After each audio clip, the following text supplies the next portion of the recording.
मित्रों,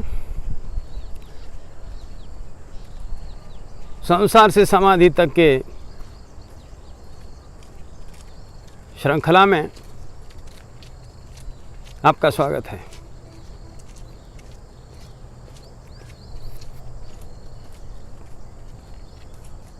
इस श्रृंखला में हम हमारे जीवन की समस्याएं,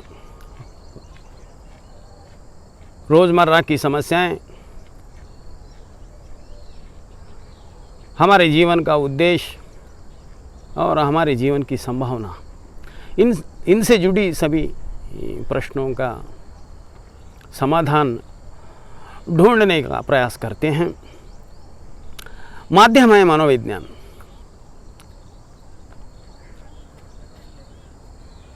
जब हम किसी स्थान पर, किसी सफ़र पर जाना तय करते हैं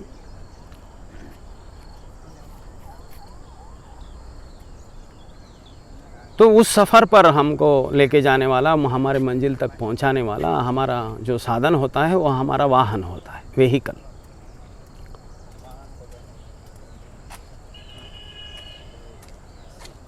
तो जब हम टूर पर, सफ़र पर निकलने के पहले हम पहले जो काम करते हैं वो हमारे वाहन को, हमारे व्हीकल को सर्विसिंग को भेजते हैं, क्योंकि वाहन का स्वस्थ होना ज़रूरी है, वरना हमारा सफ़र फेल हो जाएगा, हम बीच में रुक जाएंगे। इसलिए हम फिर रीअश्योर कर लेते हैं कि हमारा जो व्हीकल है वो पूरी तरह स्वस्थ है, ठीक है। उसके बाद हम प्रयाण शुरू करते हैं। उसी तरह हमारे जीवन की जितनी भी समस्याएं हैं, जैसे कि व्यक्तिगत समस्या हैं, पर्सनल प्रॉब्लम हैं, रिलेशनशिप प्रॉब्लम हैं, दूसरों के साथ जो संबंध हमारे हैं, व्यक्तिगत सामाजिक उससे जुड़ी समस्याएं, फिर आर्थिक समस्याएं, इकोनॉमिक प्रॉब्लम्स, फिर सोशल प्रॉब्लम्स, सामाजिक समस्याएं, फिर सबसे मुख्य हमारी शरीर से जुड़ी समस्याएं, हेल्थ प्रॉब्लम्स।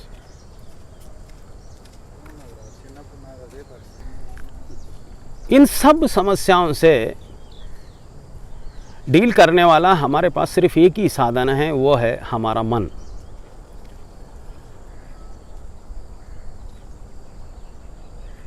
तो इससे पहले कि इस साधन का हम उपयोग करें, हमारे उद्देश्य को पूरा करने के लिए, हमारे समस्याओं को सुलझाने के लिए, हमें इस बारे में आश्वस्त होना, इंश्योर होना ज़रूरी है कि हमारा मन स्वस्थ है। उसी तरह जिस तरह हम व्हीकल को सर्विसिंग को भेजते हैं,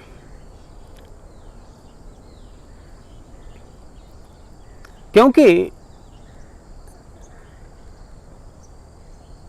जीवन के जो वैज्ञानिक है, जिन्होंने जीवन को अनुभव से जाना है, उनका कहना है कि हमारी जो समस्याएं होती हैं जीवन की, 80% उनमें से जो समस्याएं वो हमारे मन से जुड़ी होती हैं। यानी उनका मानना है कि जिसे हम समस्या कहते हैं वो वास्तविकता में, फैक्चुअलिटी में समस्या नहीं होती, लेकिन हमारा मन उसे समस्या का रूप दे देता है। ये इसलिए होता है क्योंकि हमारा मन रुग्ण है। तो हम बिना ये जाने कि हमारा मन स्वस्थ है या रुग्ण है, उसका साधन के रूप में उपयोग करते हैं समस्या को डील करने के लिए। लेकिन उसका परिणाम ये होता है कि हमारा रुग्ण मन जहाँ समस्या नहीं है उसे भी समस्या बना देता है, और इस प्रकार हमारी संताप और पीड़ा बढ़ते जाती है।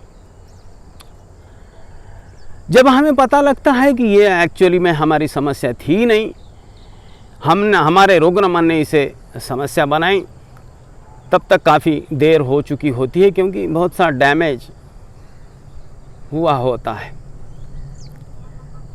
इसलिए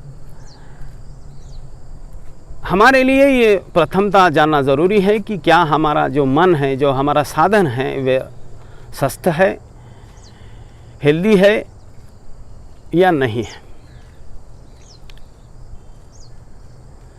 जिस तरह वाहन का, व्हीकल का एक विज्ञान होता है,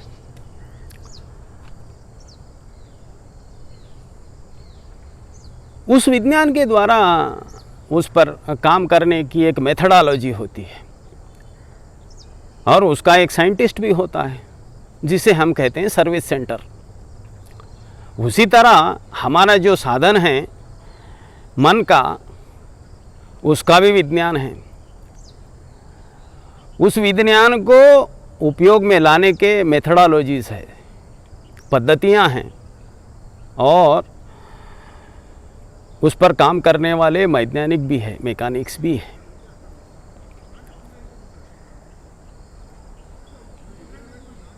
तो इसे हमको पहले जानना ज़रूरी है।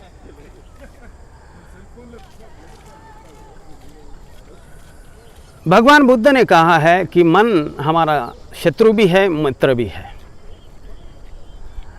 अगर हमारा मन अगर हमारा मित्र बन गया तो हमें उस ऊंचाई पर पहुंचा देता है जिसकी हम कभी कल्पना भी नहीं किए थे। लेकिन अगर हमारा मन हमारा शत्रु बन गया तो वो उस खाई में हमें ढकेल देता है जहाँ से निकलना फिर असंभव है। तो बुद्ध इस बात का संकेत दे रहे हैं कि पहले मन के स्वभाव को जानो, उसके विज्ञान को जानो, तो ये संभव है कि तुम्हारे मन को मित्र बना सको। वरना जब तक हम मन के इस स्वभाव को, उसके विज्ञान को जानेंगे नहीं तो हमारा मन हमेशा हमारा शत्रु बनकर ही रहेगा और हमारा पल पल जो रोज़ का जीवन है वो संताप और पीड़ा से भरा रहेगा।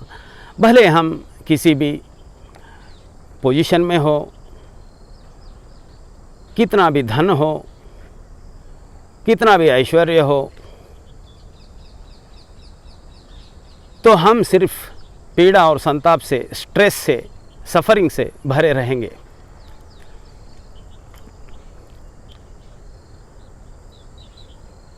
इस पृथ्वी पर मन के विज्ञान का अभ्यास हुआ, मन के स्वभाव पर खोज हुई।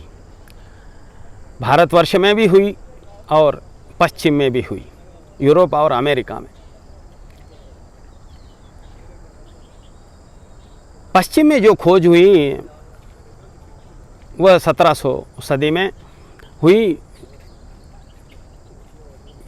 उसके पहले मेडिकल साइंस कभी ये नहीं मानता था कि मन नाम की ऐसी कोई चीज़ है। मेडिकल साइंस सिर्फ ब्रेन को ही, हमारे मस्तिष्क को ही रिकॉग्नाइज करता था। तो पश्चिम में मन का जो अभ्यास हुआ वो 1700 सदी में हुआ। लेकिन पूरब में, भारतवर्ष में मन का जो अभ्यास हुआ वो हज़ारों साल पहले हुआ, हज़ारों साल।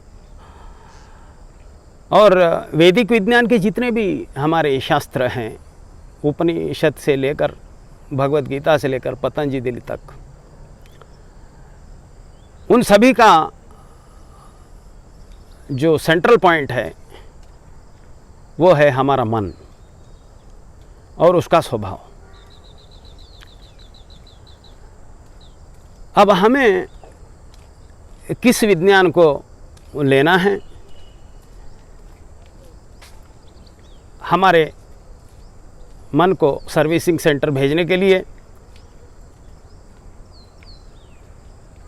इसकी चर्चा हम अगले पड़ाव में करेंगे। आज इतना ही। नमस्कार।